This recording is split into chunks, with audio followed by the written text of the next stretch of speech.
কেন হঠাৎ করে যুক্তরাষ্ট্র ইরানের দক্ষিণ উপকূলে নতুন সামরিক ঘাঁটি স্থাপনের কথা ভাবছে, আর ঠিক এই সময়েই কেন ইরান বলছে তারা আরও জোরালোভাবে অ্যাক্সিস অব রেজিস্ট্যান্সের পাশে দাঁড়াচ্ছে? বিশ্ব রাজনীতির এই দাবা খেলায় কারা চাল দিচ্ছে আর কে হচ্ছে টার্গেট?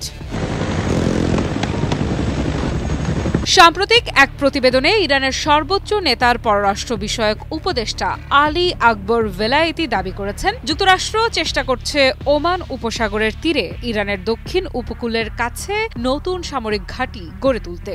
লক্ষ্য এলাকার জ্বালানি রুট আর বাণিজ্য পথের নিয়ন্ত্রণ শক্ত করা।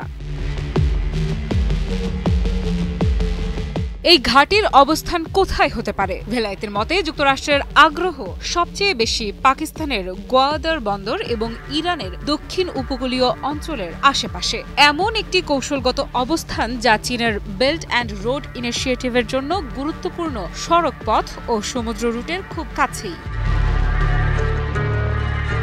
ভেলায়েতের ভাষায় যুক্তরাষ্ট্র এই গুরুত্বপূর্ণ এলাকাটিতে প্রভাব বিস্তার করতে চায়, যাতে তারা আঞ্চলিক বাণিজ্যের নিয়ন্ত্রণ ধরে রাখতে পারে এবং চীনের উত্থানকে ঠেকাতে পারে। এখন প্রশ্ন হলো, যুক্তরাষ্ট্র কি সত্যি চীনের প্রভাব রোধ করতে চাইছে, নাকি ইরানের ভৌগোলিক গুরুত্ব নতুন করে কাজে লাগাতে চাইছে? ওমান উপসাগর থেকে শুরু করে ভারত মহাসাগর পর্যন্ত বিস্তৃত এই রুট বিশ্বের সবচেয়ে গুরুত্বপূর্ণ জ্বালানির সরবরাহ পথগুলোর একটি। ভেলায়েতি আরও বলেন, যুক্তরাষ্ট্র এখন মধ্যপ্রাচ্য, এশিয়া এবং অন্য অনেক জায়গায় প্রতিরোধের মুখে পড়ছে। তবু তারা নতুন ঘাঁটি বানিয়ে নিজেদের আধিপত্য বজায় রাখতে চায়। কিন্তু ইরানের বার্তা স্পষ্ট, আমরা স্বাধীন ও প্রভাবশালী রাষ্ট্র, আমরা পশ্চিমা হস্তক্ষেপ মানি না।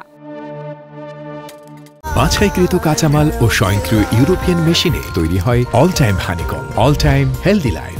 এবার প্রশ্ন, ইরানের এই অবস্থান শুধু প্রতিরোধের কণ্ঠ নাকি বৃহত্তর জোটের কৌশল? ঠিক একই সময়ে ইরানের পররাষ্ট্রমন্ত্রী আব্বাস আরাকচি সংসদে জানিয়েছেন, তাদের কূটনৈতিক প্রচেষ্টার বড় অংশ এখন নিবেদিত অ্যাক্সিস অব রেজিস্ট্যান্সের পক্ষে। অ্যাক্সিস অব রেজিস্ট্যান্স এই শব্দগুচ্ছের মানে এটি আসলে এমন এক জোট যেখানে ইরান, লেবাননের হিজবুল্লাহ, ইরাকের মিলিশিয়া এবং ইয়েমেনের হুথি আন্দোলনের মতো গোষ্ঠীগুলো একই সুরে যুক্তরাষ্ট্র ও ইসরায়েলের বিরোধিতা করে। আরাকচি বলেছেন, বর্তমান পরিস্থিতিতে পররাষ্ট্র মন্ত্রণালয়ের অনেক কাজই এই অ্যাক্সিস অব রেজিস্ট্যান্সকে সমর্থন দেওয়ার মধ্যেই সীমাবদ্ধ। এক অর্থে আমরা এখন সেই জোটেরই পররাষ্ট্র মন্ত্রণালয় হিসেবে কাজ করছি।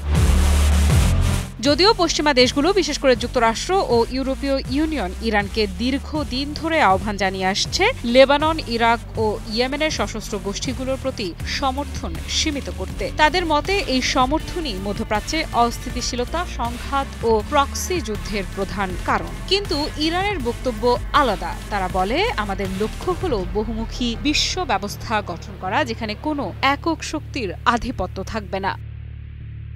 আফ্রিদা ইফরা, নিউজ 24।